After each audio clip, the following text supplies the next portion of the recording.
Good evening. My name is Penn Jillette. This is my partner, Teller. We are Penn and Teller. And you've probably heard by now that we are wise guys. Rip-off artistes. The longest-running headline in history. A couple of sensationalist circus schlock hacks. A complete, absolute, unbreakable team. We are snotty, condescending, self-righteous magicians. I was fascinated by magic because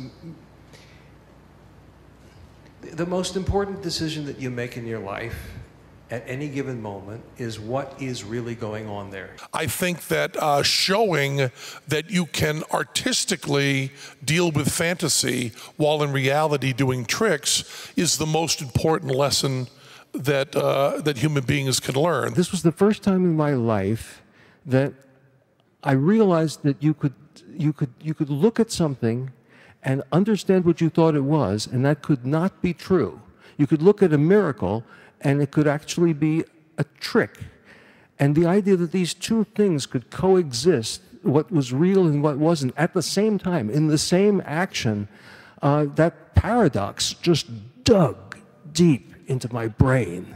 We owe it to our society and to ourselves to seek truth. What magic does is magic allows you to play with that most difficult of all, that most important possible decision in a situation where it doesn't matter.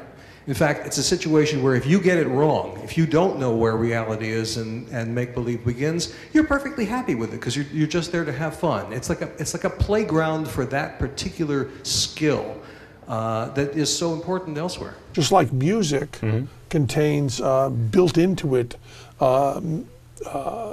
romance and poetry and movement. It's built into music, and those things are explored with every piece of music that's done. And in magic, you have how do we tell what's true and what mistakes do we make in perception?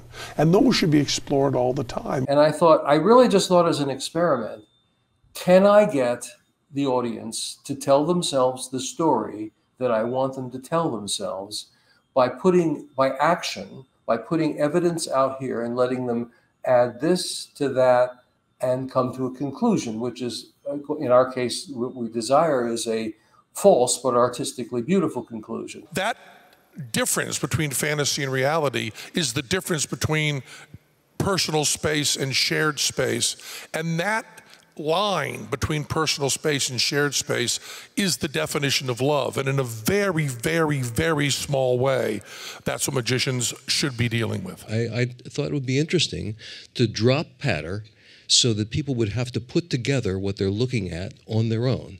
And nothing fools you better than the lie you tell yourself. So if I say, here is a perfectly ordinary pack of cards, you're going to mistrust me. If I hand you the cards and go like this and you shuffle them, then you'll believe that that's a real pack of cards even if it's fake. We kind of stumble upon wonderful stuff about one person not talking. We're talking to Tommy Smothers about this. I think it was either Dickie or Tommy turned to Penn and said, geez, you had it from the beginning. It took us 20 years to realize that if one person talked and the other person didn't talk very much, that the audience would identify with the non-talking person and project their thoughts on them. And Tommy Smothers said, you know, every two-person act, Smothers Brothers, Abbott and Costello, Laurel and Hardy, even it doesn't have to be two-person, even Three Stooges, Marx Brothers, the action is turned in.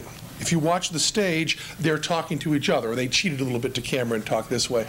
And what that allowed us to do, and we did not think of this, but it allowed us to play it entirely front and entirely toward the audience. And it allowed us to really explore what used to be called partnership and trust and is now called codependence. A real team that was able to do stuff that was greater than the individuals. And it allowed us to act as one person. What we ended up becoming was kind of a one-person act done by two people. You know, it's a one-man show done by two people. Magicians are perpetually doing this act of behaving like two people.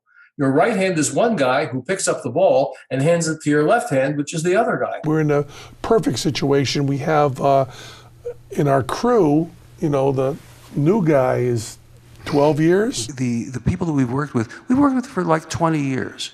And they now are part of us. It is one organism. It becomes, Penn and Teller is really kind of, when you come right down to it, 15, 20 people, I guess. Ladies and gentlemen, the one, the only, does that work? Penn and Teller. One can't say anything, one can't do anything. It's a perfect partnership. There is a great, important place for speech, but it's got to be speech as interesting as the speech that Penn does. Now, when most people think of magic, they picture some greasy guy in a tux with a lot of birds, or some aging hippie shoving women into boxes. We're interested in a different kind of magic, and I'm referring, of course, to the magic of fine poetry. If he was doing something, he was always talking about the opposite of what he was doing. There's always a sense of irony in his language. We've done different variations of this, of the idea of taking an escape, which is usually life and death, and making it over something artistic. If we do not escape from these bonds and get to our instruments within 86 measures, you will experience dead television time, silence, nothing. If you watch all 44 of these awards, we will drop this Maytag washing machine on my partner, Teller. He has sworn that he will not breathe again until I find a card selected freely by a member of this audience. I will be able to do that in 3 minutes and 35 seconds, or my partner, Teller, will die. He will gauge your real reaction against my expectations, and he'll help me to feel physically what a comedian would feel mentally every time I fail. I should be reading Casey at the Bat for you this evening in exactly 1 minute and 54 seconds, after which I will jump to my feet and take that all-important final bow.